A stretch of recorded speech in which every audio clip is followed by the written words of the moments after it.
Meantime, President Trump withdrew Congresswoman Elise Stefanik's nomination for ambassador to the UN.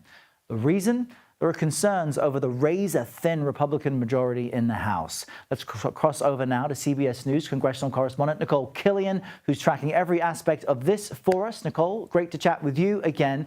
We know that Congresswoman Stefanik was replaced as GOP conference chair when she was nominated for the UN post. You and I discussed that earlier. So what happens now that she seems to want to stay in the House? Well, obviously, this decision also involved the president and Speaker Johnson.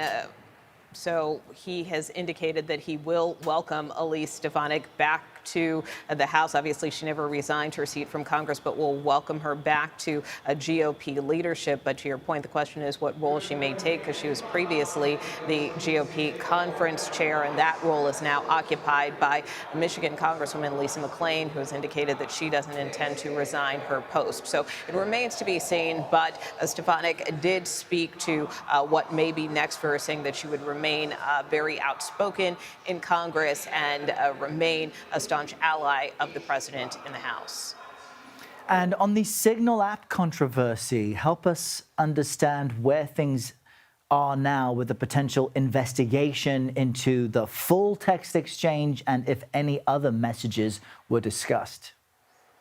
Yeah, well, so far there is a bipartisan request to the Defense Department and its acting inspector general to expedite a review of this incident in terms of how the Signal chat was formed and in terms of DoD's policies with respect to sensitive information, how it handles classified information versus declassified information, and how that squares with other agencies, particularly in the intelligence community. So this is one of the first bipartisan requests for an investigation that we have seen here on Capitol Hill, even though many congressional Democrats have been calling for various investigations. But the panel also wants a classified briefing at some point if and when DoD does this review. Certainly Congress would like to see those findings. And Nikole, I want to ask you a quick question on Senator Mitch McConnell. He apparently had some biting words for the Trump administration as it relates to Ukraine last night. What did he say?